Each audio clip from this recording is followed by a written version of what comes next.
Yo, what's up guys, it's Talon, and today we're going to be talking about what to really keep track of during fights as an ADC. So ADCs are definitely the champions that require the most knowledge of team fighting and just fighting in general, because of course your main kind of objective is farm and then carry fights. Like that's the gist of ADC.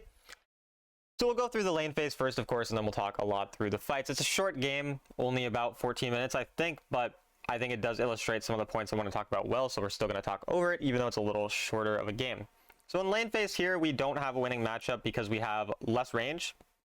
Obviously, they have an enchanter, so they have the better range. And then we have Xayah, who is weaker than Corki overall. Sona's not super strong, so it's not like we're like terrified of the early game or anything. But we're still overall kind of losing.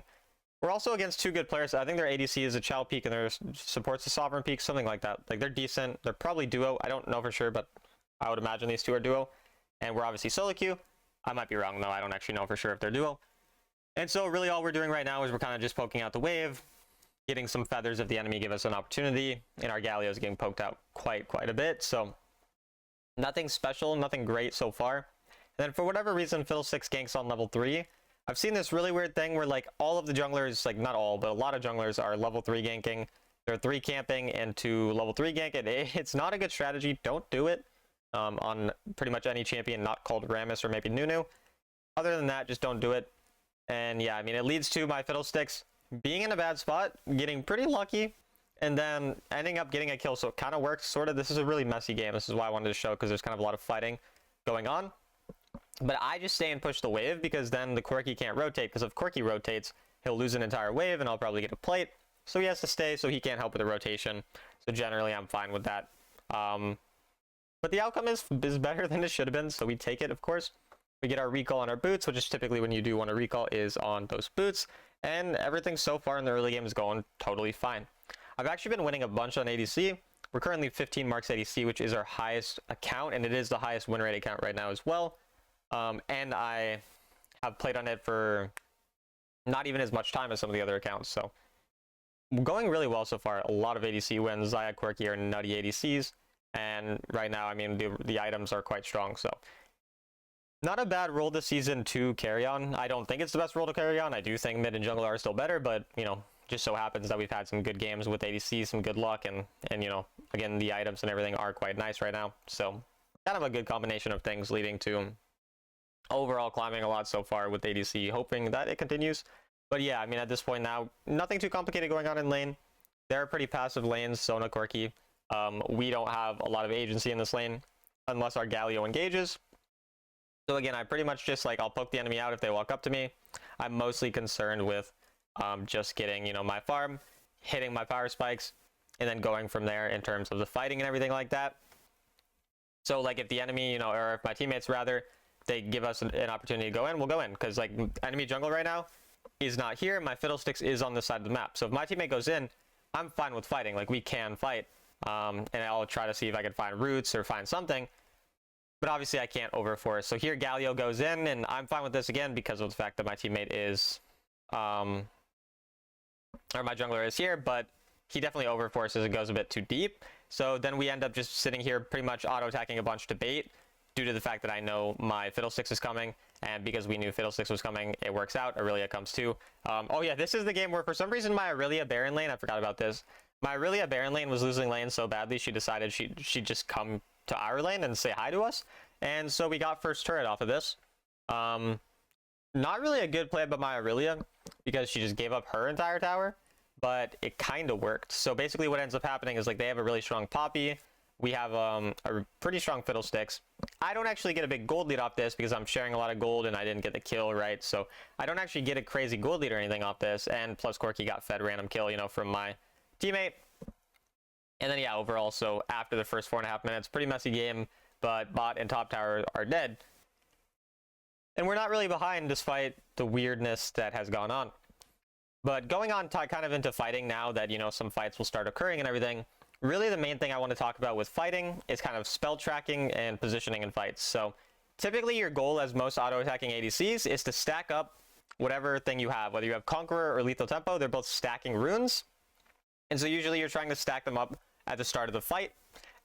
And the reason that you also want to do this, not just because you're stacking it to make yourself stronger for later in the fight, but also because usually the enemy have a lot of dangerous spells you need to keep track of, and if you just fight when the enemy don't, use these spells, these certain champions don't, go forward or use their ultimates, whatever, you're probably going to be in a lot of danger. So for example, the enemy might have a Z ult, and you kind of have to wait for these types of things to go out before you really do much as an ADC. Like you just can't do that much because you're very squishy. You need to be very patient.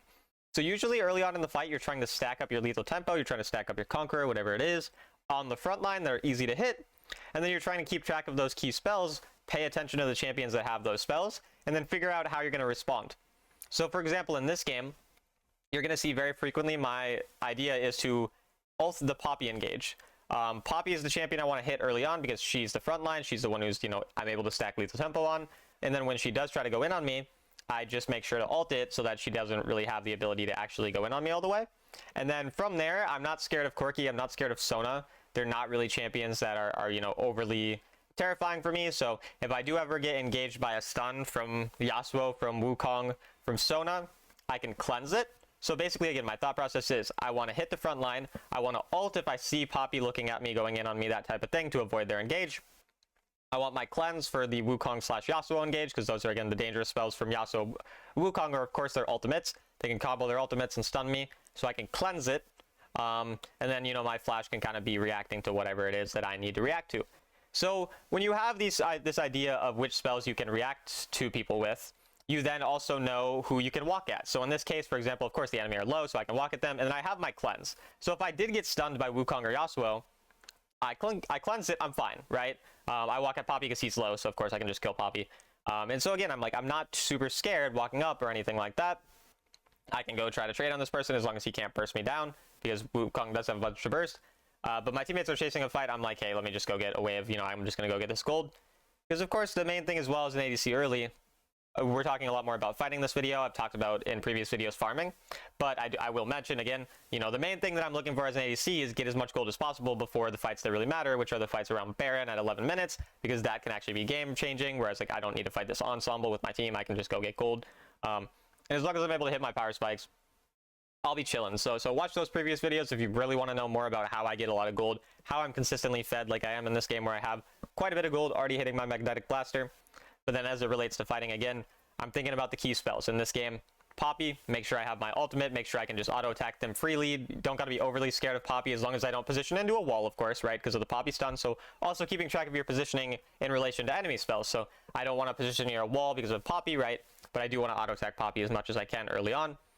Keep my cleanse up for Wukong Yasuo engage, so if I don't have cleanse, I'm going to be a bit more scared of their stuff, but if I have cleanse, I'm not overly scared of them.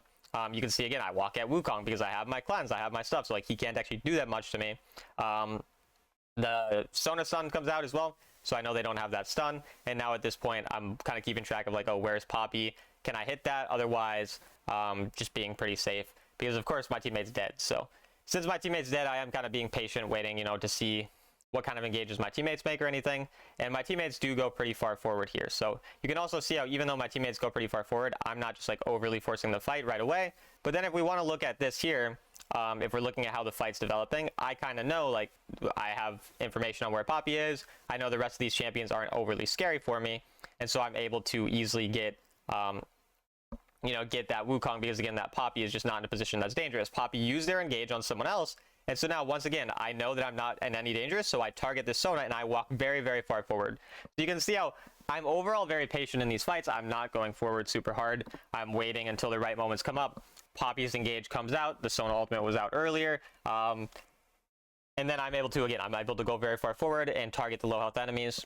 So the other thing then is, when do you start targeting other people in fights apart from the front line? Well, in that case, of course, front line wasn't even there at the start. Poppy wasn't there. But generally, you also want to target the damage dealers / low health frontliner or low health squishy champions once your lethal tempo is stacked. And of course, whenever you kind of have an opportunity where they overextend. So if the enemy use all their, engage with the Poppy dash, stun thingy, the Wukong engage, whatever, and then I have my lethal tempo stacked up, and their ADC or their enchanter support walk forward too far and they're low health, of course I'm going to start targeting them, because if I just keep auto-attacking Poppy, it takes forever to melt through them. So even though I'm hitting Poppy early in fights, I'm hitting their tank early in fights, I'm not actually necessarily concerned with killing them. Of course, if I can kill them, I'll kill them, but the real main concern for fights is get that lethal tempo stacked on them, make sure the front line can't really punish you, they use their engage, they use whatever, and then take out the enemy carries slash assassins slash squishy champions if you can. In some fights, you just have to, you know, hit frontline and just let the fight develop naturally. So again, here, why am I walking up so aggressively? Why, like, look at my positioning right now. Why am I I'm just like, hey, come fight me. Why do I do this? Why do I do this? I have cleanse, I have ultimate. What can they do? Sona tries to stun me, cleanse. You know, Yasuo tries to cleanse, right? And then Poppy tries to walk at me. If Poppy shows up, I will, of course, either cleanse or ultimate, right? So there's nothing they can really do, and what this ends up doing is it makes them have to come into me, and it gives me control of the wave. So I'm just basically able to get complete control of the wave right away. Poppy shows up, and then notice how, again, I'm just kind of walking back now that they use their things to engage. I'm trying to get my recall for my item, obviously. But then I kind of decide, like, hey, I'm not going to be able to recall. I'm just going to play for the fight. And so, again, I'm just going to be keeping track of the key spells that the enemy have. I'm going to be hitting the front line initially. Obviously, again, it's less straightforward than just hit the front line. Of course, I can hit other people as well. And then notice how this is when I ult the Poppy engage. Poppy gets baited in because they thought they can kill me. But I'm like, again, if we look at this, I really want to kind of analyze this little situation here. So I'm hitting who's in front of me. I'm trying to stack up my lethal tempo. I have my bloodthirster. I know I have my cleanse. So if I make a mistake, I'm not gonna die. I have my ultimate. And then notice how right when I position near a wall, because I know that a Poppy's gonna stun me. Poppy's walking at me near a wall. I'm obviously not predicting they're gonna flash on me, but I know Poppy's gonna look to stun me. And so as soon as they get in range to try to stun me, I ultimate to predict. I just so happen to bait out the flash. Even if I didn't, I'm still perfectly happy. And that just kind of leads to, again, us getting control of the fight. So even though I use my ultimate early, it gives us really good control of the wave. It baits out, again, a Poppy flash. And then my teammate's able to find a really nice engage because the enemy are so distracted by me frontlining as an ADC because I know their spells can't actually kill me. And because of this, we're able to get the fight really well, or win the fight really well. We're able to get the mid inhib, and I think we go into the Baron, or the Dragon anyways, after that. And so just from all of that, a lot of things have gone on in this game where I'm just, again, I know my limits as a champion. I know what my champion can and can't do, and I'm playing around that. I'm playing around the fact that they don't have really good ways to kill me as a champ because I'm Xayah, right? Like if I am, you know, I don't know, Sivir maybe, it might be a little harder to be so cocky because I don't have the same levels of defensive spells that I do as a Xayah. But since I have these things, and again, they haven't wasted my cleanse, my ultimate prior to the fight, I'm going to play more aggressive, right? I'm going to be really cocky. I'm going to be in their face, and I'm going to make it really hard for them to do anything. And then I'm going to just use my spells as the enemy use the spells I think are dangerous to me. Nothing more complicated than that. At this point, I don't want my team flipping this objective because we're in the lead. No reason to flip it. I just want control of mid. So again, notice how I'm always as well taking control of mid. You saw in all these fights, as they're developing, I'm taking control of the mid wave because then it makes the enemy have to come into me. And as a Xayah, I also want people to come into me, right? Because my third ability, my feathers, is really, really good if the enemy have to walk into you because then you can just easily pull your feathers. And so in this fight, again, the front line early makes their engage. So I stack up my lethal tempo well on them. Obviously, they end up running away, so I don't get it fully stacked. But that's, again, the idea there is stack the lethal tempo. And then here, control the mid wave. So basically when it comes to fights, control mid wave, stack your lethal tempo and be patient early on fights, stacking the lethal tempo on the front line. Then as the fight develops and the key spells of the enemy go out, you then start to go more aggressive, you go farther forward, and you just kind of play the fight out from there. Nothing too much more complicated than that as an ADC. So it's a simple role, but it's a role that requires obviously you need to pay really close attention to these things because if you make one mistake and you die, you miscalculate whatever, you're going to be kind of screwed. So you do need to understand this well. But you see, I just constantly control this mid wave. I'm waiting for a fight to develop. And as soon as the fight develops, I'm obviously going to be pretty ready. Even here, I'm just poking them out. Because once again, I know they don't really have anything that's actually super scary. So I get out a Corki exhaust randomly. I have my, my Bloodthirster. I have the fruit here. I'm not taking any poke. Like that poke doesn't do anything to me because I just heal it up with my Bloodthirster. And then now I get an exhaust out of a Corki just because I was positioning really aggressively. And so again, what do we do now? We're looking for the front line, stacking on the front line. And in this case, I believe the front line tries to engage on us, which they do here, but I have my ultimate. So again, I know that they can't actually fully engage on me. Poppy ends up overextending really, really deeply into me. and now their backline are completely susceptible to the engage from Fiddlesticks. Fiddlesticks gets a pretty nice engage. I'm able to kill that Poppy because they chased me way too deep. Again, I knew that if they go on me like that, I'm completely safe. And basically the enemy get really separated from their front line. And so it just splits the fight up really nicely for my assassins to take care of the back line, me to take care of the front line, because that's my job in this game. And it overall just works out really, really well. And we win the game off of it. So I hope that this was useful for you guys. Again, I just wanted to give some simple information on how to fight as an ADC. Again, to reiterate, control the mid wave, keep track of the key dangerous spells of the enemy.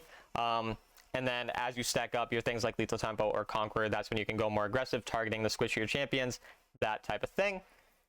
Hope you guys enjoyed the video, and I'll see you in the next one.